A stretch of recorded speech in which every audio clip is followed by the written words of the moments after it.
I still think that on a brand level, if you're spending $1,000 and stuff like that, there's something powerful about the tactile feel of a menu, but you can't ignore the data and you can't ignore the opportunity, right? Like you said, we have these Wi-Fi capture screens and we'll have 5,000 people a week and we'll get 50 to 250 emails from that. But if you think about someone scanning and the 4 people on the menus and the way you could then get them on a retargeting level, that's at some point the money has to outweigh the branding, or has to. Hi, my name is Brett Linkletter, CEO and co-founder of Dineline, a restaurant growth agency. We help restaurant brands of all sizes grow and scale to new heights, whether that means opening new stores or increasing revenue at existing locations. We have a done-for-you model where we take care of all of the work for our clients on the marketing front, and we also have a unique software solution called Dishio, which allows owners to showcase their restaurant in the best light possible online, while also turning guest interactions into data to increase profits. Right now, you're listening to our podcast, Restaurant Misfits, where we'll discuss all things related to restaurant marketing, management, and everything else in between growing a restaurant business. Scaling a restaurant today takes much more than having grit and hustle. In this age, it's about utilizing the newest technology, educating yourself on new platforms and trends, and having a deep understanding of how this industry is changing. This podcast is dedicated to keeping you up to speed with the latest and the greatest through interviewing the biggest and the best in the restaurant industry. As always, we appreciate you for being here, and we hope you enjoy the show. Pete, how are you? I'm good, man. How you doing? Thanks for having me. Absolutely, man. I'm very excited to chat. I've been actually interested in chatting with you for a long time, honestly, because we met first. God, it was on the Keys.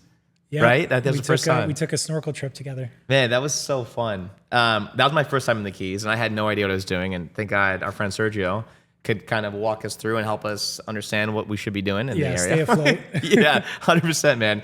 So you've done a lot of interesting things. Your background is very interesting.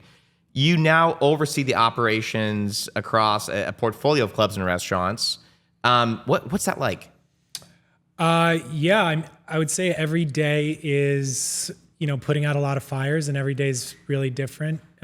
Working with, Roman Jones and Eris Nanos, having projects like Kiki on the River. We just opened up Habibi. We had an Italian restaurant, a Mexican taqueria, a speakeasy.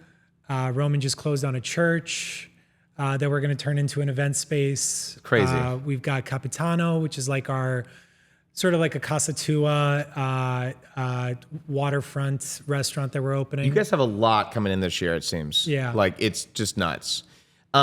Kiki's in particular, you guys, I read somewhere recently, you guys like one of the top 10 grossing restaurants in the world? Is that accurate?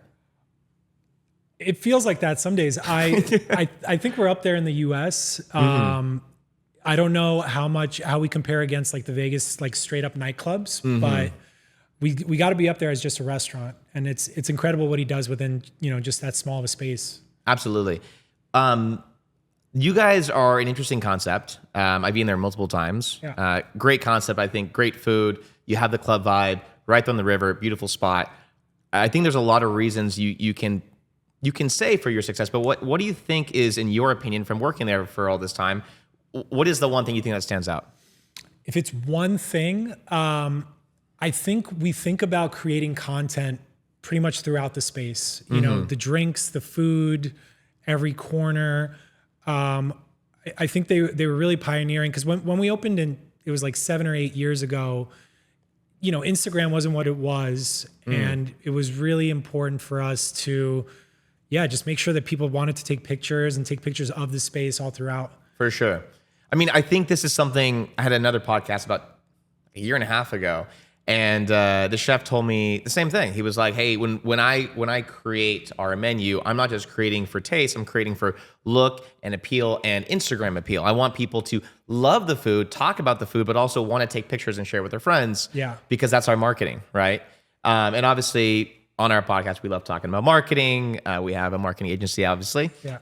So what we do, but yeah, you guys have been, you've taken that concept to another level. I mean, and now you guys are a client of ours, which we're so happy about. Very, very excited. You guys are signing up to Dishio. I think your guys' first day was today, literally. Yeah. Which is so awesome. As we were helping you guys design your menu, I remember one thing you mentioned and some other members on your team mentioned is like, we really, really, really are hyper-focused on making sure that we have this particular look. And I think maybe one of your employees said it's kind of like more like a girly feminine look, right? Yeah, I think that's the appeal, right? That's kind of what brought me into the opportunity that I saw when I joined the group was that, I think a lot of restaurants and clubs from a marketing strategy, they target women, but there's very few that target women on a brand level. So Kiki, really, really targets women. If you look at our, brand colors, the floral accents that we have throughout our Instagram and our website, and even just like the cocktail menu, the decisions with food, we're really focused on for sure women.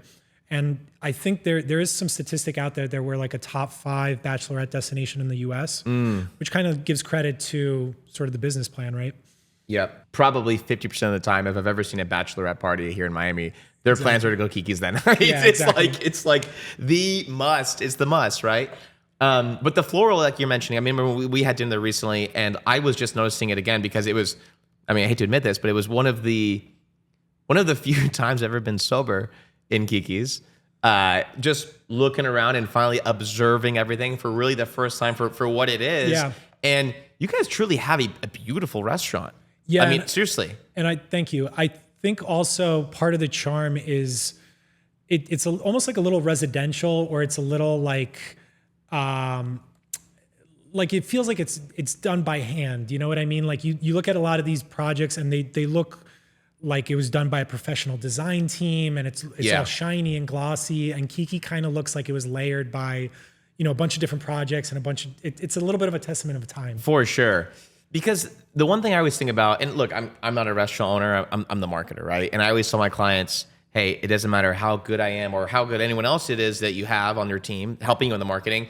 If your food is not good, the service isn't there, and the brand's just not quite there, it doesn't matter what you do, it's not gonna work, right? Yeah. But we always say, we kind of joke at our company, marketing is a truth accelerator. If you got a great product, great service, and great team, we're gonna accelerate that success through marketing. If it's the opposite, you might see the opposite. You might accelerate the negativity. You guys have done such a phenomenal job. It's incredible, and it's almost like it's so over the top. I mean, if you don't mind me asking, do you know what did it cost to open Kiki's? What was the price point? To I know be it's honest, been years. I don't know. I think one of the first thing that I want to say with it is I think they kind of bootstrapped the project and then layered on, okay, let's do this room next, or okay, let's work on this bar, let's add these tables. Yep. So it really probably took 3-4 years before it became what it is now. And even now, I mean, honestly, every week, where I think the other thing that makes it so great is the ownership and myself and all the way to the GM and the chef, we're just never really complacent with what it is. So it's always like, we need to buy more lasers, we need to add more tables, we should, redo the uniforms every single week. For sure. To kind of keep things fresh and new and interesting. I'll tell you something else I've noticed about your team in just the last 2 weeks from our conversations is your guys' team is on it. Like, when we work with a client, I swear this happens half the time, is they say, okay, so we just like pay this investment with you guys and then like, we don't need to do anything. And the truth is those companies, those don't work with us. It doesn't work. Even our company, by the way. So like we spend a lot of money on ads for our business. We have also hired outside agencies to help us with our own internal ad spend for running ads for our company, because we're spending so much. We're spending like $130K a month now. Wow. So we seeked outside help, but I'll tell you right now, the agency that we hired to help us with our ads, they would not be successful if we didn't also put the time in with them. And so I've already noticed this is your team, as we've been speaking with you guys about just getting things started, they've been so on it. Yeah, I would say all the way to our servers and like to our marketing department, to the people you're dealing with, sense of urgency is like the biggest thing for us, right? So Yeah. and I'm sure you could appreciate that as a business owner as well. It's Man, totally. the culture in these meetings is like, we'll say something and they're like, we should call this guy. And someone will be like, okay, yeah. And we're like, no, call him right now. Yeah. And so it's very much like a get stuff done as soon as it hits your desk kind of culture, which I love. I love that because, man, the truth is, I forgot where I read this recently, but it was like, you can measure the success of someone not by their intelligence or even necessarily their motivation or a ton of other factors, but truly how quickly that person goes from idea to action. Literally. Yeah. Like that's it. Yeah. Because that person might make the wrong decision 10 times in a row, but they're going to get to the finally the 11th time they try whatever it is and it's right. And the other guy hadn't even tried once. Exactly. Right? Exactly. So yeah, you guys, I've noticed it and I felt it, and I'm not directly involved with all the transactions and conversations, but I did take one meeting and I was like blown away. I was like, this is good, man. No, seriously, it's really cool. You as a person though, so you did investment banking, you had a branding agency prior to this. Sounds like you had a pretty successful career prior to restaurants. Why then restaurants all of a sudden? How did this happen? So banking was kind of just what you thought you did when you went to college, right? I grew up in Connecticut, just outside of New York City and Wall Street, and always had hospitality in my blood. My first job was as a cook at the ice skating rink at the age of 14, and kind of after a couple of years of banking, decided to pursue my passion and got my foot in the door first on the real estate side. Through real estate side, you start to meet some of the design teams and branding agencies behind a project. And through the help of a lot of great mentors, eventually became a creative director for a restaurant group, grew that to over 70 restaurants, and left that to accept an offer to run my own branding agency, again, focused on restaurants. But I kept getting vetoed by the ops guy, right? Like I was the branding guy that understood ops, or the marketing guy that understood ops, but the ops guy would always have the final vote. Yeah. And I just kind of I felt like I could, the same principles that made me successful in branding and marketing, understanding financial deadlines, sticking to budgets, kind of understanding the holistic approach behind any project. Yep. I thought that those same principles apply to ops or marketing or whatever else you want to do in life. So, again, got a really great opportunity to join a group called Lifehouse Hotels. Just as they were entering a big Series C $60 million raise.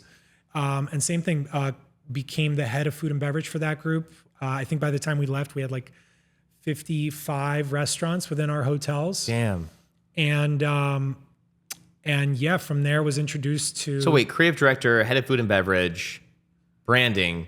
So you've kind of done it all. Maybe outside of just being in the kitchen. Yeah. Right? Maybe not the kitchen and not on the ownership side yet. Yeah.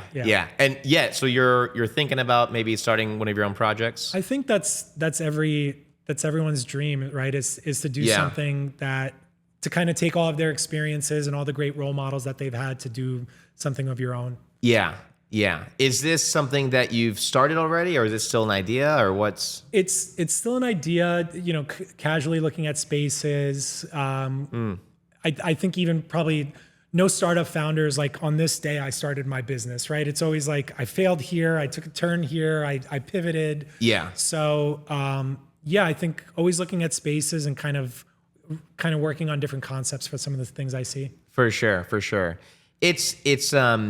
It's tempting, and even like I've thought about it, right? Because it's funny, man. Like a lot of people on our ads, again, we spend a lot of money on ads. People say, this, but you've never had a restaurant. What do you know about back of house? I'm like, great question. Nothing. Nothing. But I've always said, hey, look, but I really know how to get someone to walk through your doors. Yep. The question is, can you keep them? And I think, I think a lot of the credit I give, like in my success or in my career, is it's not that I'm very good at anything in particular. I think I'm very good at managing really, really talented people around me, right? So as a business owner, you must also kind of acknowledge it's you're not doing a great job if you're the smartest person in the room. You're supposed to surround yourself with people that kind of, make up for any of your weaknesses or kind of help you out there. Yep. So yeah, I give a lot of credit to that and just being able to manage a lot of really, really strong personalities. Were your you said you were always interested in the restaurant space. Were your parents in the restaurant space? Anyone else in your family? What attracted you about it? I think I loved. That's a question. That's a great question because I almost always have to remind myself of it when like you have some tough days.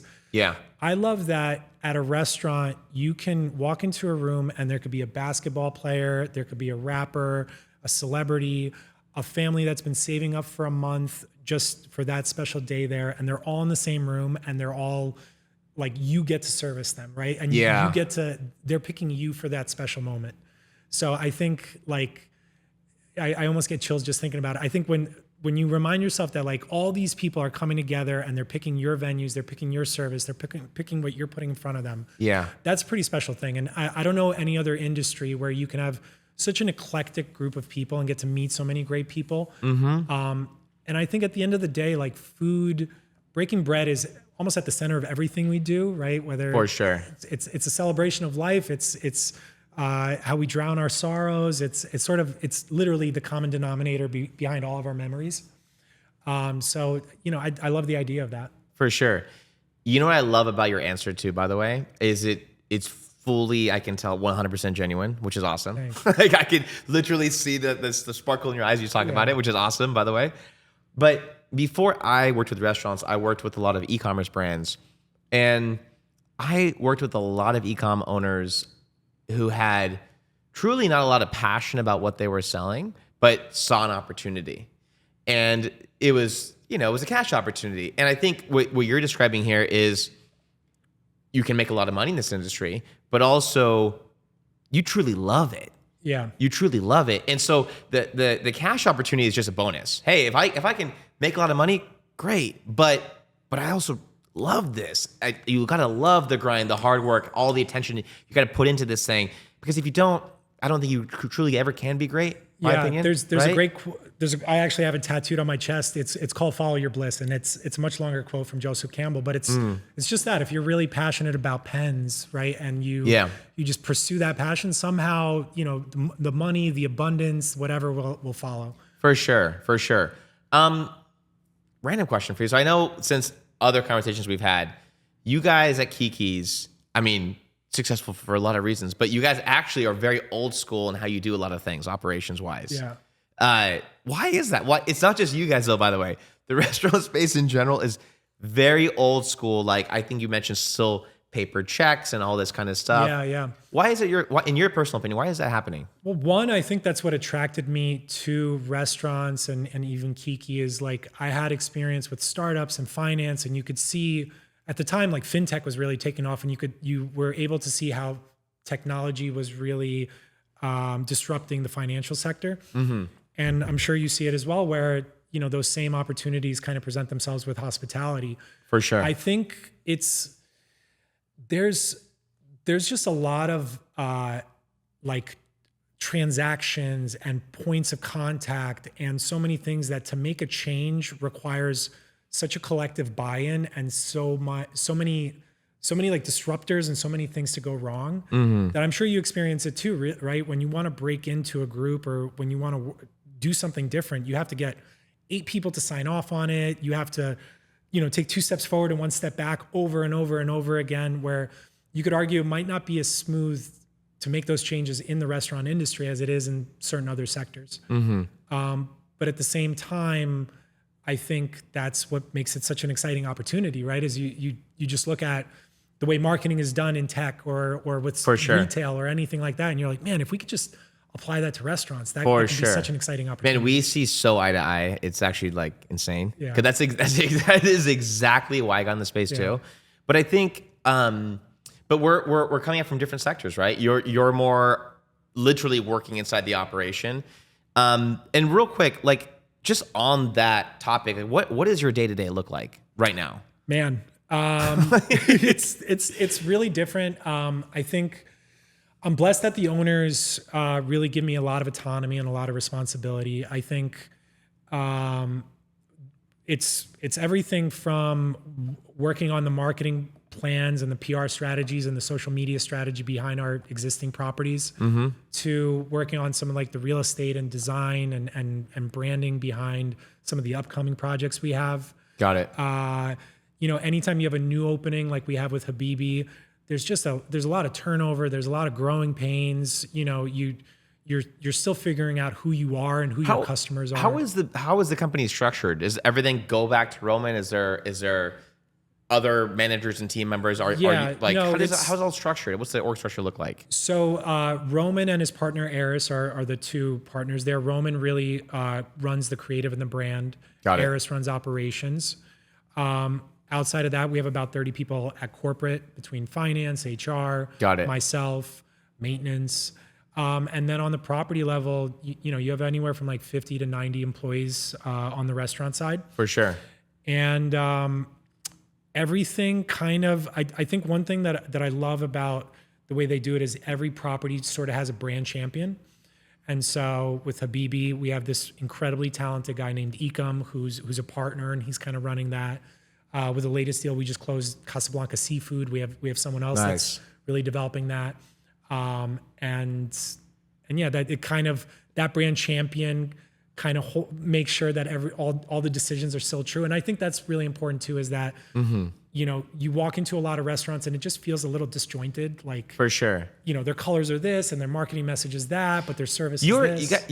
But what's interesting about Kiki's in particular too, is like, it's almost like the decor and the employees and the whole like service offering, it truly is like, you feel the brand. Yeah. Like you do. Like the moment you walk in, order your first drink, get your first appetizer, talk to the waitress, it doesn't matter. You're getting this collective experience across everything. The word that comes to mind is whimsical, I think. You kind of walk in and it's, you know.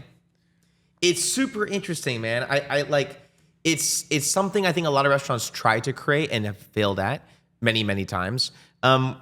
Event stuff. You guys, obviously, you're not just a restaurant. You're kind of like a club. You guys are known for Sundays. Sundays is the spot at Kiki's. Yeah. How did that come to be? How did you guys get that name for yourself? That was a little bit before my time, but I think the owners, they started out like really pushing for even Saturdays, and Saturdays in Miami, like everyone's busy and you're gonna do well. Yeah. But then almost like organically, we started to see more and more people pull up on their boats or come in to party on a Sunday, and we then really saw an opportunity there, sort of like a blue ocean strategy, if you will, where we saw that no one was really attacking that, and that was really a big opportunity for us. Yeah. And Miami is such an interesting market, because I've only been here since end of 2023, but then I was living in Brazil for the next year, pretty much. 2022 I came. 2023 I was living mostly in Brazil, and then but I was back and forth, and I was getting really acquainted into Miami. And what has always surprised me about Miami is there's always a new restaurant opening. Yeah, it always seems like it's going to be the newest, greatest thing ever. A lot of other restaurants, I won't say names, have gone out of business. Have suffered. This was a really tough summer in general for Miami. Restaurants like Cote or Co, however you pronounce it, I've heard both ways, but I heard they were resorting to like doing like takeout as well, or like delivery, which seems like that should never happen, right? Yeah. A restaurant like that, but a lot of people have suffered.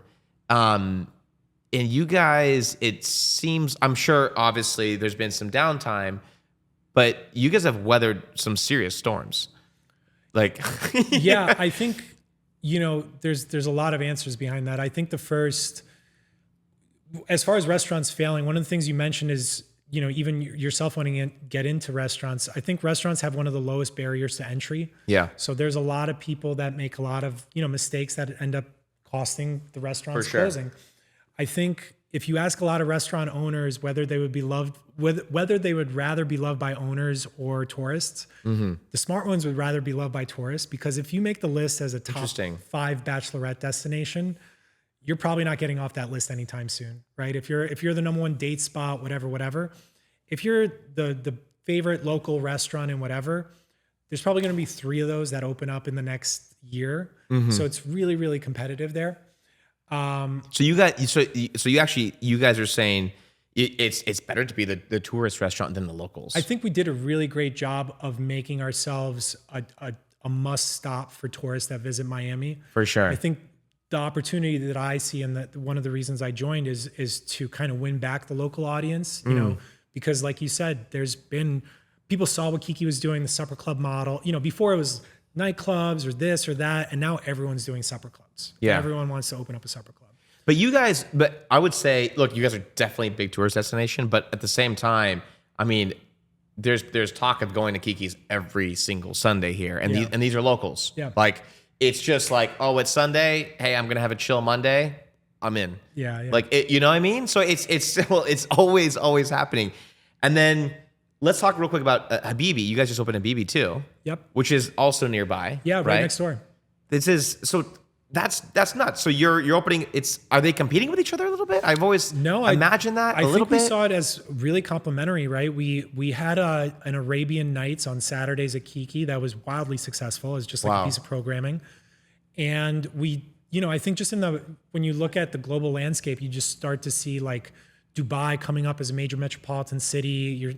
You're really starting to see that culture embraced, and when you're kind of looking at all the concepts that are doing, right? Everyone was doing Italian, everyone was doing Mediterranean, for sure, Miami, Latin American. And we just saw this really great opportunity to do that cuisine. And I think what's also really smart about Habibi is it's looking at a capsule of time in Morocco that had a really strong French influence.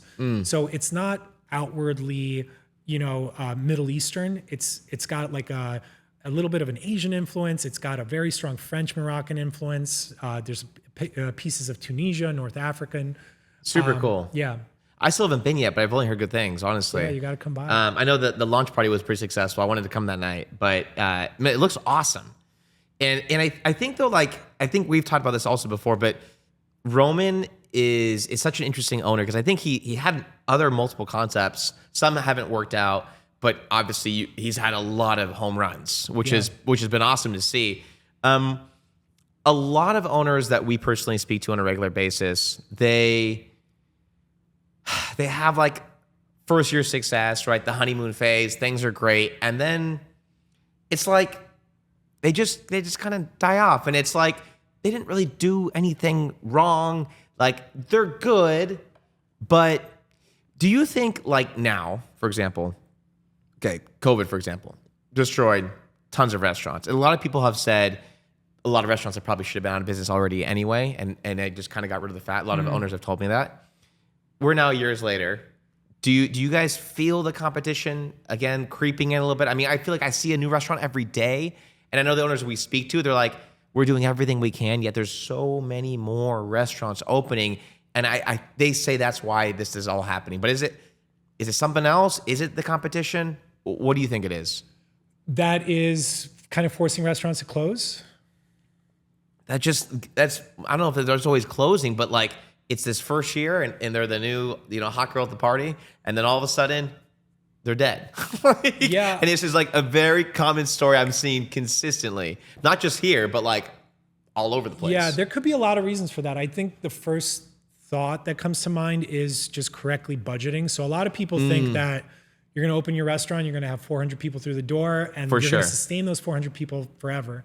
I think a lot of, at least the smart people that I know, they actually plan for the first year being really tough, the second year being more of a break-even year. Year 3, you're finally doing a turnaround. And I think if you manage the expectations of your investors and your partners that way, and everything else is upside, then you'll be a little more successful. For sure. I had another guest on the podcast, maybe like almost a year ago at this point, Juan Berrientos, and he owns a number of restaurants. One is El Cielo here in Miami, Michelin star place, great spot. And what he said something similar, actually. He said a lot of restaurant owners, they raise enough money for what they think they need, and they truly need it a lot more. And they're not budgeting for that figure it out phase. Yep.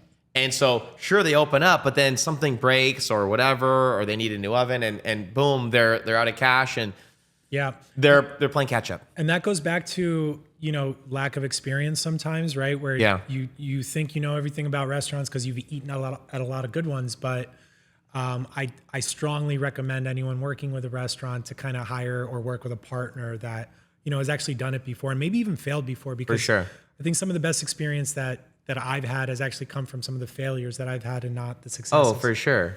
You don't learn anything when you're just killing it. You learn when you're kind of eating shit, right? Totally. So again, I'm so pumped because you guys, today's the first day with Kiki's on Dishio. And I know there's a couple other venues you guys were interested in too, which I'm pumped about. Yeah. We as a company, we're at the point where I think our agency we've been on for 10 years, right? So we've worked with over 2,000 brands. I feel like I'm personally at the point where like I can look at your concept and I know it's gonna work or it's not. All the concepts you guys are doing, I see as home runs personally. I think they're awesome. Yeah. Dishio as our new software, I'd love to get like what has been. So I've had a great experience with your guys' team. What has your team said so far about the software? What has been some of the highlights you guys have noticed so far? Yeah, I mean, I think we instantly see the UX is really friendly, right? We love the design. I think the people behind it are really great to work with, and you could tell that they have experience in the field, which is really nice. Yeah, I think just much like a restaurant, you almost need to do like 30 things right just to be good. For sure. I think when you're working with a vendor, if their customer service is a little off, then the other 29 things just don't seem as great. For sure.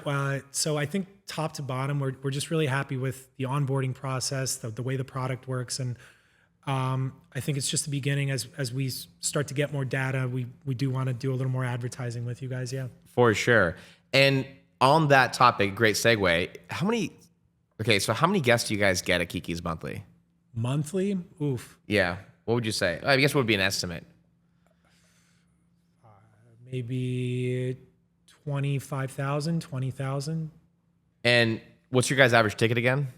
It really varies anywhere from like a dinner reservation that's $130, $150 to a bottle service, minimums that, how bottle service is. Could be 20,000. Yeah. You guys have a bottle that's 20,000, don't you? I think we have one that right now that's about 75. Actually. Oh my God. Yeah. So anybody listening, you guys aren't charging enough. Let's just say that. Okay. Yeah. So but we'll focus on this first number of 25,000 because you said obviously the data, right? And this is something that like I think a lot of restaurant owners don't think about enough is they're so concerned with getting their product right, their service right, which they got to be before they even think about data. So let's just be honest. Like, yes, they should focus on that. But once they've mastered that, like you guys have, and a lot of other brands we've worked with have, it's all in the data, right? And so 25,000 customers a month, 75,000 customers over a quarter, that's a lot of traffic. What I'm so excited about, now that you guys have Dishio, is the potential opportunity to see who these people are. Yeah. To capture data on these people, whether it's just a pixel from Meta, a Google tag, a phone or an email address, being able to then now remarket to these people. I know you said obviously when you came in, you were looking at like, hey, how do I help bring back the locals even more so than the tourists? Well, almost like it's going to be so easy, it's going to be stupid now. Yeah. I mean, it's like I can't wait. I can't wait. I mean, it's gonna be so exciting. Your guys' Instagram too. I think you guys have like 200,000 or so. Yeah. Same thing. You put the smart side right there in your link in bio. I mean, you guys are going to be driving so much traffic. It's going to be crazy. Just so I know, also from a marketing standpoint, do you guys have an email list that you guys regularly email? Yeah, we have an email list pretty much the same size as our Instagram followers. So like 220,000. Yeah. And how often are you guys emailing this list? It's one of the sort of, since I've joined the group, we're trying to get a better cadence to it. So I think the right number is about 2 a month. 2 per month. That's it. Yeah. Wow. But you have 220,000 or so. How did you guys capture these emails? That's incredible. So I think there's I mean, if you want, you probably understand email strategies better than anyone, but we have everything from Wi-Fi captures to making sure that we have certain RSVP initiatives behind any events that we do. Got it. I think doing partnerships with other brands where you share mailing lists is a smart way of doing it. So, I think there's, if your goal is to grow your email subscriber list, there's a couple ways to kind of go about that. For sure. The Wi-Fi capture, do you know what you guys use for your Wi-Fi to do that? Which system? We just switched to a vendor called Fishbowl. Fishbowl. Okay, I know Fishbowl. Yeah. Nice. Yeah, we were talking to, I won't name their name, but another big restaurant group here. You probably know who I'm talking about. And they mentioned that their Wi-Fi system, and the reason they were interested in Dishio, their Wi-Fi system, they captured like 2% of their traffic coming through. But in that 2% of the traffic of which they were able to capture an email. So there's two things you can do with emails, which is really exciting. And this might be interesting for you too. So emails are valuable not just to email your audience, but you can create also a custom audience. Mm-hmm. So you can actually on Meta. So you could actually take those emails. Oh man, I'd be so curious to do this with you guys. I'm thinking about it. We should take these emails. We should upload them to Meta. Meta is going to basically see get the profiles from every single email that we upload into Meta. Now we got a custom audience of which now we can target all these people for like pennies. Yeah. And you probably already know this, but maybe people who are watching don't know this. Remarketing is a hell of a lot cheaper than cold traffic. Yeah. And so like you guys, and you haven't really done any advertising yet, right? No, I think that's again sort of the really we haven't done any sort of advertising in this new day and age, right? Advertising was very different back then. There was a different focus on PR. There was a different focus on promoters, whatever. So not digital advertising as we know it now. But so you guys are in an insane position, I would say. You guys. And again, that's what made this opportunity so interesting for me is that it's such a strong brand. It's got such a great reputation in this market, but there's so many things that really haven't been done yet. Right? You guys, how many locations do you have in Miami now at this point? So we have 1, 2, and 3. We just in the middle of a sale of 2 others, but then we also have 3 pending openings. So 3 now, 3 coming. Yeah. So what you guys should do, man, I mean, I assume Kiki's is the most successful of the 3, right? For now. Yeah, exactly, for now. What would be so easy for us to do? And again, any other restaurant owners listening, take this strategy. If you're able to do something like you guys have, like you have this email list or you have Dishio capturing data on people coming through, we now have the ability to build upon that list, plus capture data people visiting you, plus use already what you have, the data, right? Cross collaboration, cross marketing across all these different locations is one of the easiest things in the world, right? Yeah, and that's the challenge and the opportunity I'm working with now because Kiki has such a big list. Mm-hmm. But then Habibi's brand new.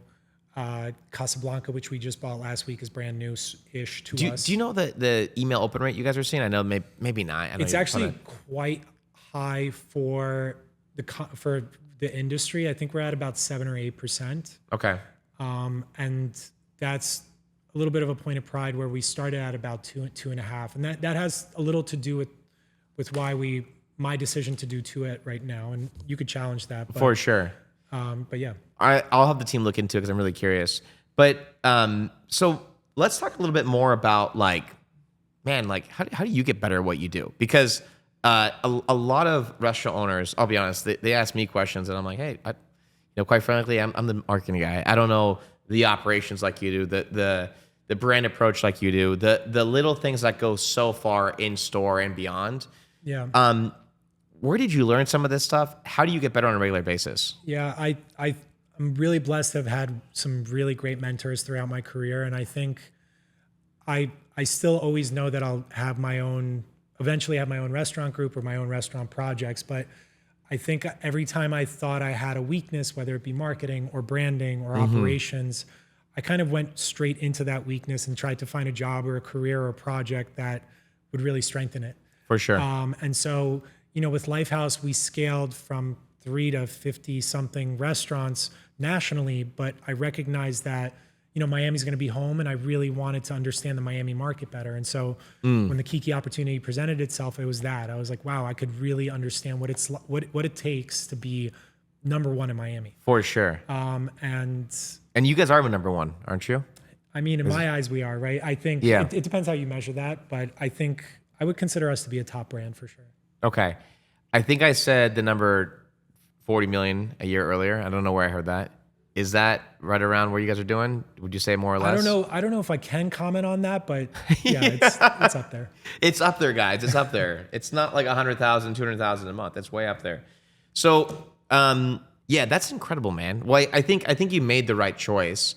I think a lot of restaurant owners I speak to also on a regular basis, they haven't done the work to learn the things they need to learn to be successful like you have, by the way. Yeah. Because a lot of owners we speak to maybe worked in the restaurant as, back of house, as a server, as a host or hostess, and they've done maybe every job you can imagine. They became a manager, and then they open a restaurant and they fall flat on their face and they wonder why. One thing you said earlier too is you guys have like 40 employees like in an office doing like finance, operation stuff too, right? Yeah. There's way too many restaurants that I talk to on a regular basis that are doing not your numbers, but let's just say, like $500,000 a month. And it's like the office and like the admin work is like non-existent. It's like they're trying to get like a server to like be their marketing team. And that's kind of the tough thing. It's crazy to me. 10 years ago, restaurants were it was all about getting good food and good service. And now it's Instagram and newsletters and marketing and retail and et cetera. So I think what's been asked of a typical restaurant manager or whatever is just getting stretched further and further out, which makes it exciting and interesting, but challenging. It's interesting. So like, okay, Juan, I mentioned earlier too, he told me the reason he's been successful is because, he's a Michelin star chef, but he's a businessman. He's like, I understand the business. This is a business. You have to treat it like a business, right? I have some friends in the music space and they tell me the same thing. Hey, yeah, I'm an artist, I'm a musician, but this is a business. This is a brand. Yeah, I had a sit down recently with a restaurant bar that was not doing so well and they needed some advice. And we had about 8 people at the table. And I was like, okay, can everyone tell me why you're here, right? And someone was like, well, because I love the Latin American community, or I just think this neighborhood. And I was like, none of you have said that we're here to make money. And I think that is also gets lost on restaurants, is so many times it's about passion and love and we want to take care of our friends, but we kind of lose sight of the fact that it's a business. That's true. That's very true. Interesting. So how do you keep your employees motivated and how do you go about your hiring process, by the way? I'm kind of curious. So I think there's just psychologically, it's proven that different people get motivated by different things. Yeah. Some might really look for praise from their bosses. Some might look for sort of awards, financial compensation. I read a lot on this just to make sure that I'm approaching it the right way. And so I think even when I first hire an employee, one of the first questions I ask is like, where do you want to be in a year or two? What can I do to make you successful? Because if they tell me I'm here and if I'm a bartender, but I want to be a beverage director, I'm going to say, I'm going to give you some projects to work on that I know will get you ready for that next job. Nice. And I know that person will stay motivated on that. I think also understanding that, we have lives away from work. So, we had an employee today that kind of called us because he was in a car accident and he had to pay some insurance bills and stuff like that. And, we'll step in and make sure we take care of that employee because he's someone we really value. And frankly, we can't have him be distracted at work when he's got all these other personal issues. For sure. Real quick, what you just mentioned, like understanding your employees' goals and helping them work towards that, right? What kind of like meeting cadence do you work with your employees? Is it like, because I've heard lots of different opinions about this. Yeah. How do you approach it?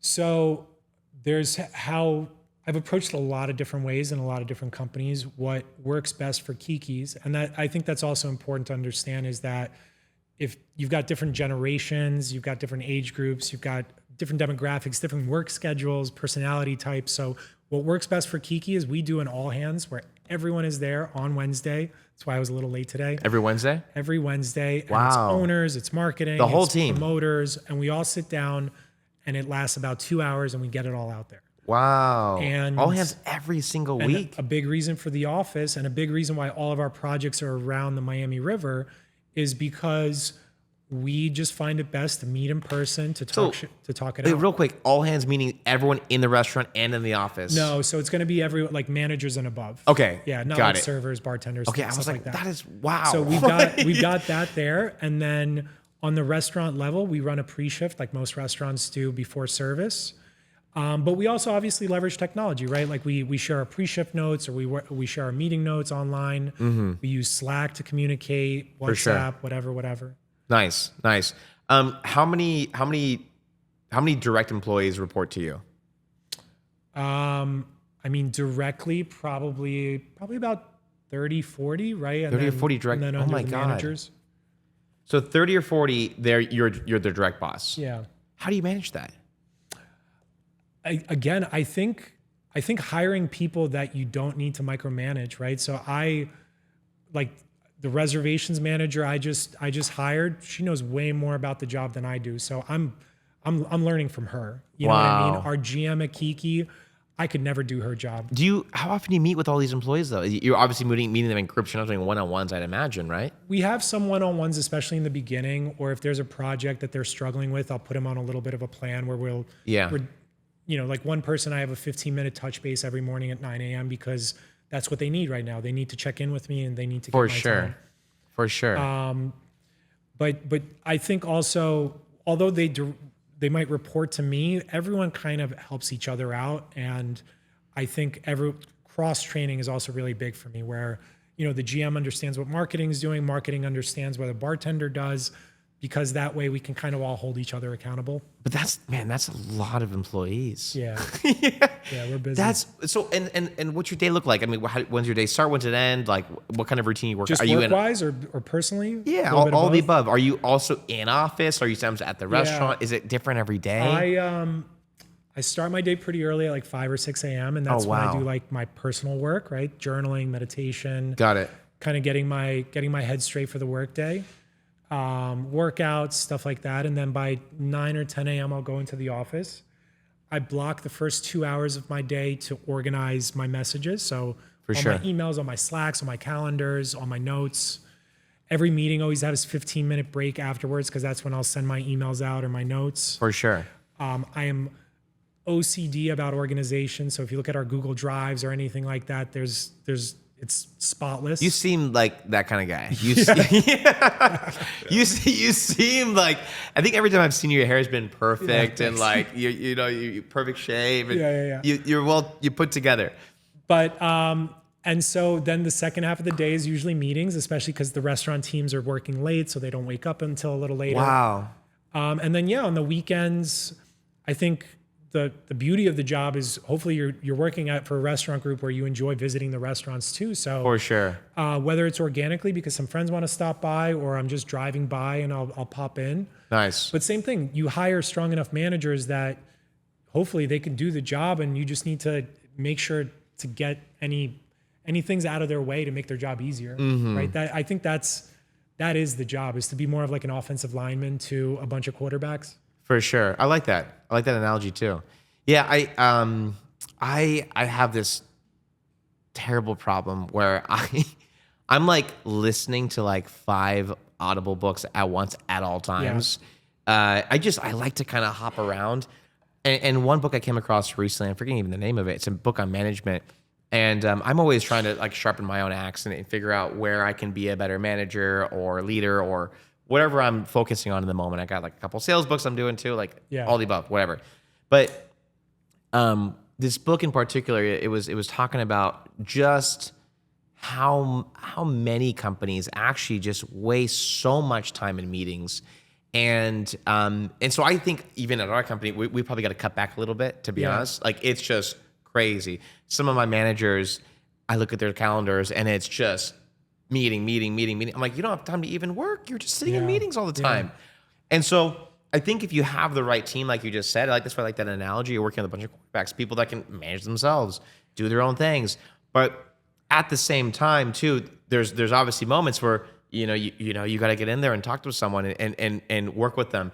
I know you're probably not in the restaurant doing the training with like the servers and the staff there. But can you talk to us a little bit about what that training looks like in-house? Yeah, I mean, I might not be there, but I would like for Habibi, we developed the training manuals. Oh, okay, got it. That Oh, were then nice. Very executed by cool. them. So, like opening a restaurant, there's about a month worth of trainings. In the beginning, you work on your software trainings and you kind of do some of like the HR stuff. What kind of point of sale do you guys use again? We're using Toast. Okay, Yeah. nice. And then 2 weeks leading up to the opening, you're going through steps of service, you're quizzing people on recipes. For and sure. then the last week you have what's called mock training, right? So you're not actually accepting any money or cooking any food, but you're kind of going through the motions. And then I think the big thing is for restaurants is actually continued education, right? So I think For sure. making sure that you're still quizzing them, that you're still training them, that you're still presenting some new ideas, some new initiatives. That I think is what takes, when you look at like the really great restaurant groups, especially on a national level, they usually have some system of continued training and education and spot checks and stuff like that. For sure. Another guy had on the podcast like 2 years ago. Actually, one of our podcasts that did really, really well. With the guy, his YouTube name is The Restaurant Boss. Okay. And he was talking about how interesting it is to just sit in your restaurant and just watch and see and observe what your staff is doing. And he talked about this for a while, but what he was saying is like, you should have a protocol and an SOW for everything. Yeah. Everything should be documented. There's a program we actually just got recently called Trainual. Yeah. Have you heard of Trainual? Yeah. Oh, really? Oh, nice. You guys use it? We don't use it because, again, with Lifehouse, we were so focused on scale that I developed all of it, or like most of it ourselves. But yeah, I think they're a great platform, especially if you're a small group, that's a little limited on resources and really need to kind of Dude, so we actually use it. We're at 65 employees now, and it's been life-changing for us. Yeah. Because you can see when your employees have gone through whatever they need to go through. You can, let's just say, what I use it for all the time is, let's just say, I don't manage the sales team anymore, but let's just say my sales manager comes to me and he's like, hey, this sales rep isn't doing a great job this month. Yeah. I've talked to him about A, B, and C, and I'm just not seeing much progress. And he's now asking me maybe for some feedback. I might prescribe, hey, tell him to go back to the Trainual and watch videos A, B, C on sales discovery. Yeah. Whatever. That's the thing that It's awesome. with all those SOPs or SOWs, whatever you want to call them, it's the retention, right? So I think we've gotten better at that, but that's something that we're constantly working on, because you'll spend so much time with the documents and then you'll put them in front of it and you'll ask people to read it, but then we have a system of Quizlets, we have daily quizzes, we do retrainings. Like you said, if we see someone constantly making some mistakes at the POS or something like that, we'll kind of send them back to get trained on it. For sure. But because the Trainual, you can see if they've watched it, right? So it's kind of, and you can't really cheat it. So it's nice. The problem with us is being in the software space now is the damn product changes every 3 weeks. So it's like a constant grind to keep this thing updated. Yeah. Yeah, man, it's really, really nuts. So, man, 3 stores now, 3 more coming. You've got such crazy experience with everything you've done prior to that. And I know it's still in the idea stage, but can you tell us about what you're working on or thinking about?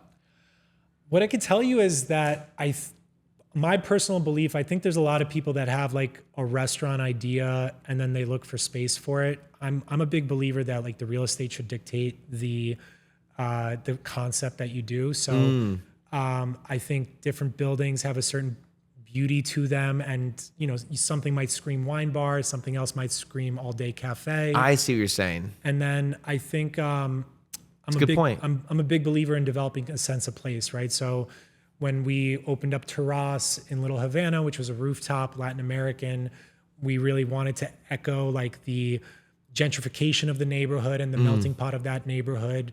Obviously with Kiki, when they opened it and it was a waterfront location and it's had that, you wanted to feel like you were a sense of place in Miami, but also on a Greek island somewhere, but also on the water. So I think that's sort of the next thing that I'm thinking through. And then after that, I think taking a look at the talent that you have, right? So certain projects sure. open because the chef is really talented and he cooks great Mexican food, so you do a Mexican restaurant. Certain others have a really great bartender, so you So lean working on with what that. you have, basically. Yeah, or what you can get, hopefully. Well, tell me this. Okay, so a lot of people I've spoken to, and we talk about this all the time. Have had tons of YouTube videos about this, but like I said earlier, marketing is a truth accelerator. Well, guess what? You also have to have somewhat of a presentable online presence for people to consider you, right? You want your Google My Business to have a photo that's not 7 years old. Yeah. Well, come on, guys, really? You want to have some decent reviews, hopefully. You want your Instagram page to look like you've done something to it at least in the last couple months, right? Before you run ads. Some of these guys, they have such a hard time just getting anything presentable online to just look somewhat presentable, right? You're a branding expert. Anyone who's maybe struggling to enhance their brand, I guess what would you tell that kind of person? Like how would you describe bettering the brand experience? I think the problem is so many people are looking for like the silver bullet to fix it all. So you sit there and everyone's like, what's our problem? And they're expecting one answer. And so, anyone that's ever worked with me on a project is familiar with I have like a 42-step promotional schedule. So it's developing a draft menu to identifying 30 different marketing channels. I have creative sizing guides for 18 different, pieces of art and like where you're putting it. So a newsletter file is going to look different than the Eventbrite event page file. And you made this? Yeah, probably made it 10 years ago and then constantly updated it as I went through it. Wow. So I think that that's the answer to marketing is I don't think one Instagram story or one Instagram post is all of a sudden going to fill your restaurant. I actually think absolutely you're going to get 3 people that read a good review, 4 people that look at your Instagram story, 5 people that get your newsletter. And then all of a sudden you look around, you have 30 people, right?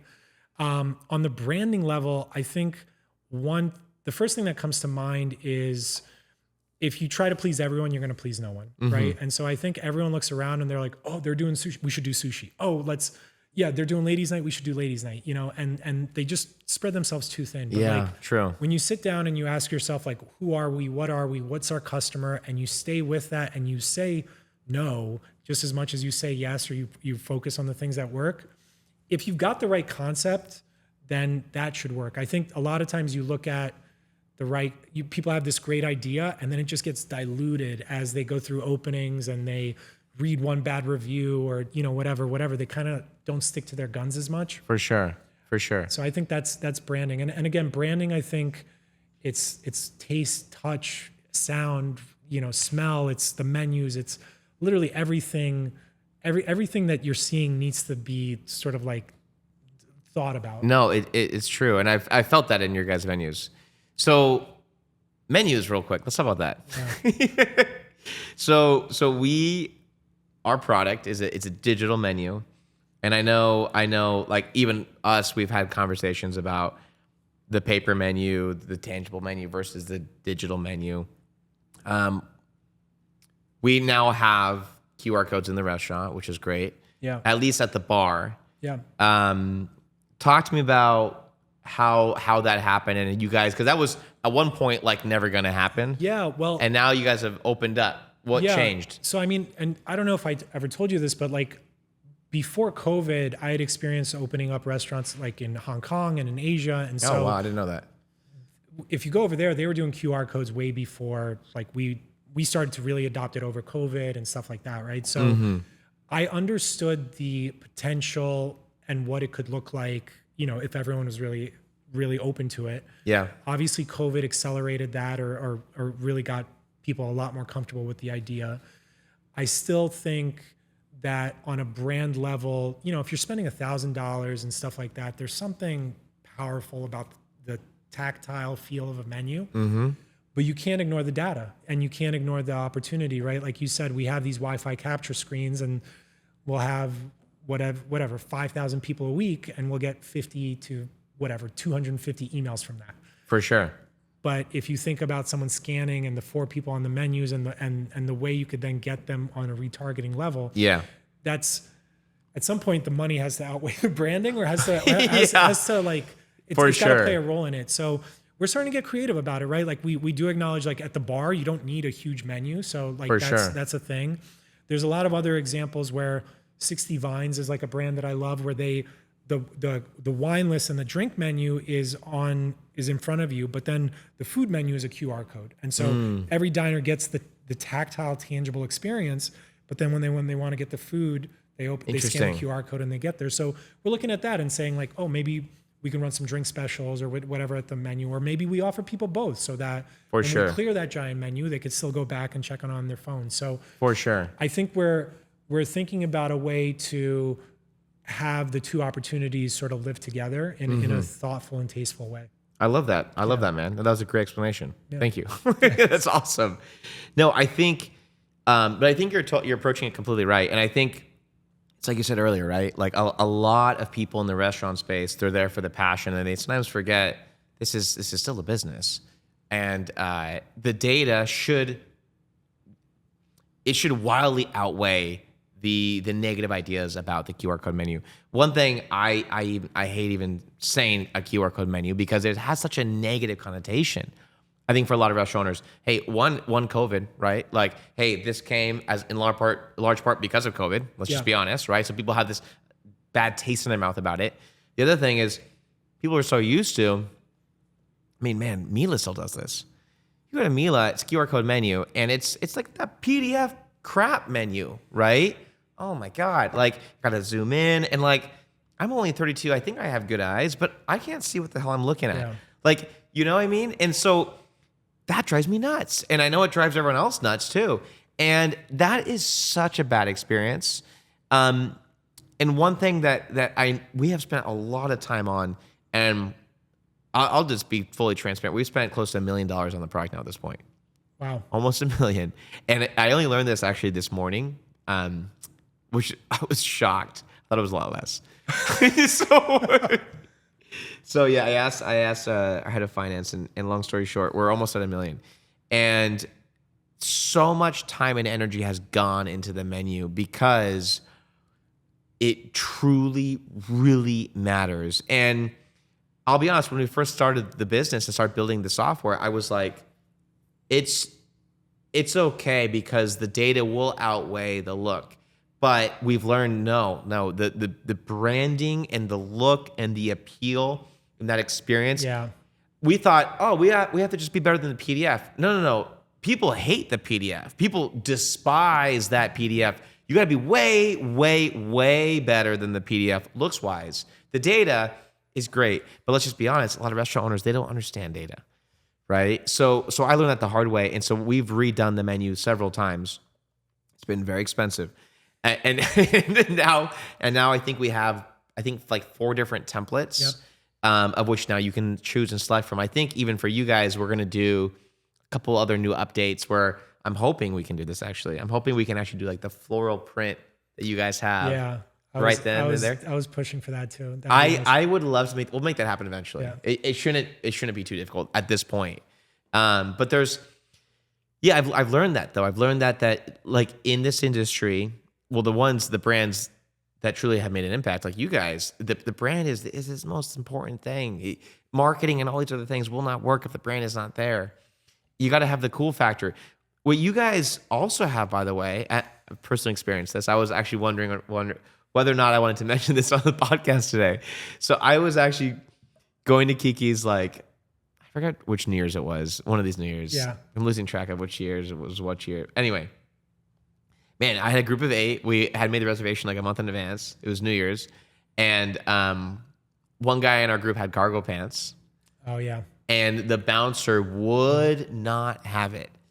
And everyone was pissed. And it didn't matter what we did. And, what are we going to do? Like, leave our buddy at the door. And the bouncer even said, the 7 of you can come, but he can't.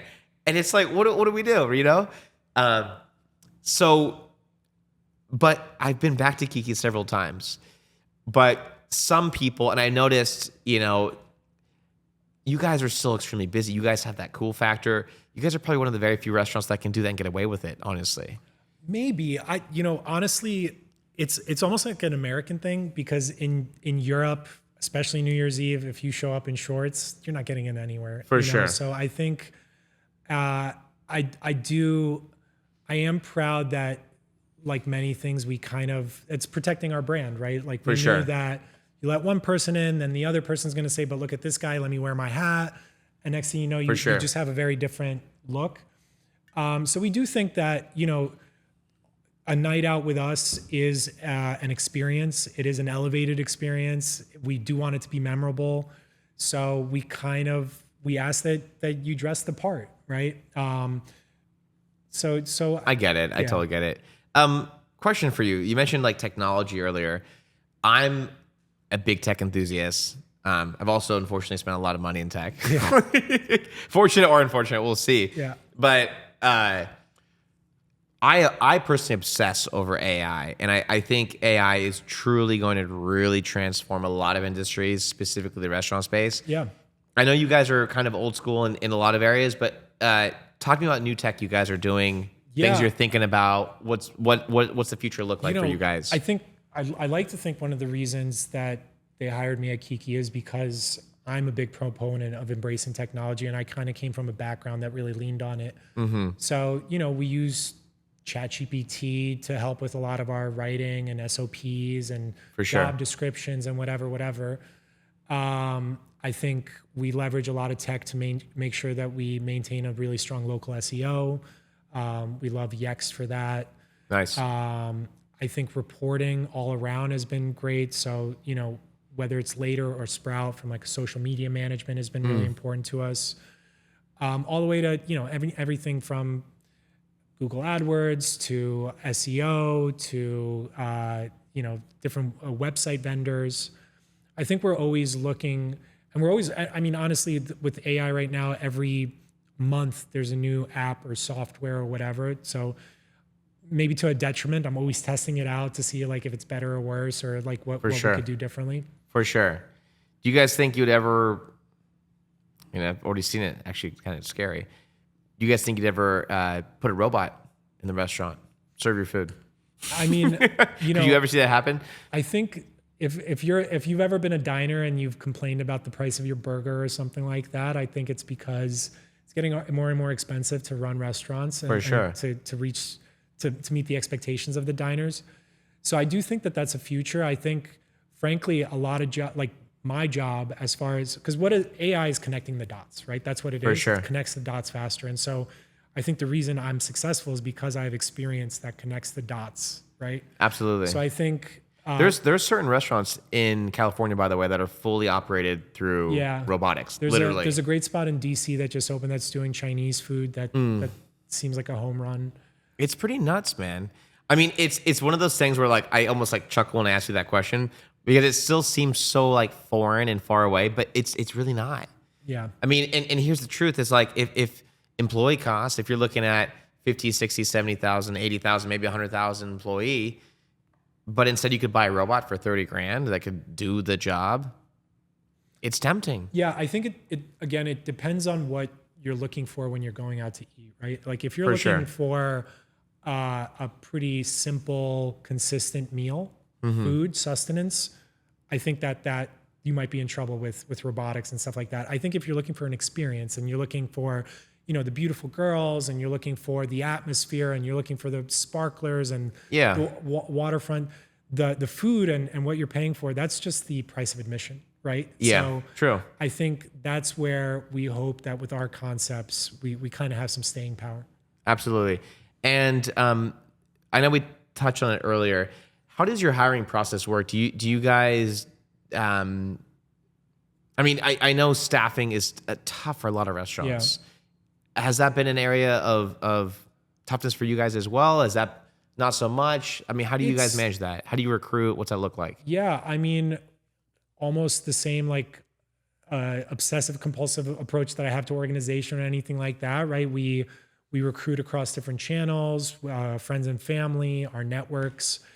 And then we have a pretty thorough interview process where, because it's a two-way interview, right? We don't want someone to come in because we didn't give them an honest opinion of what this is. And because we're not for everyone. We are a tough job. We are very much a get stuff done right away. For sure. We We don't sugarcoat things, but the loyalty and the camaraderie of our team is honestly second to none. So we make sure that you meet with all the people that you're going to be working with. We might assign a little project to see how you actually, because everyone says that, they say great things, but then you actually ask them to do some work and something doesn't fit. 100%. But spending the extra 5 days in the interview process, I think has greatly reduced our turnover and retention. For sure. Yeah, we hired a ton of people last year, and it was the biggest area of opportunity for us was just processing applications. Yeah. Like literally, I mean, it's so easy to miss good talent or to accidentally hire bad talent. Yeah. And I think a lot of restaurant owners in general, this is not an area of expertise for them. Yeah. Right? Yep. There's a book I personally read years ago, which I loved. Highly recommend to you if you haven't read it. It's called Who. Okay. I forget the author, but if you just search Who, you'll find it. And it was so awesome. And what I learned from that always stuck with me is creating employee scorecards. And so when you look at your like organizational structure, you have these scorecards and you're literally putting together like the map of how the machine will function, your organization. And it always has been so helpful for me. And our whole organization does this. And for every single person we bring on, they have a scorecard. And we have an employee handbook, but I'll be honest, nobody fucking reads it, right? Maybe, do you guys have one or no? Yeah, we have one. I mean, again, you have to have one, right, for legal purposes, but I don't think our culture is held in the employee handbook. The other thing I was thinking of is I think it's like a lot like building a basketball team, right? Where like if you have 4 scorers but no one's rebounding or playing defense, it's not going to work. So even recently when I got to Kiki, I looked around and I was like, we've got a lot of people that were like pure salesmen, we're great shoulder to shoulder team building guys, but we don't have anyone that's doing admin. Like when I need someone to work on it to like fix the POS or do whatever, or for like sure reply to a customer complaint, those guys are just, that's not their strength. And so we brought in a really strong guy that, might not be the guy that's in the middle of the bottle service throwing up the signs, but he's on his computer. He's making sure that we're cleaned up and tight. And that guy that guy's made those people so much better at their jobs. And same thing, with marketing, marketing is such a vast thing that, I might hire someone and I notice that they're really great at copywriting, but might not have the right eye for design or graphics. And we'll kind of pair that with someone else. For sure. Yeah, man. I again, for us on the employee handbook too, like no one reads it, right? Like it's not part of our culture either. But the scorecard thing has been interesting because everyone keeps one and has one, and we refer back to it. And KPIs on as far as what they should be on a regular basis.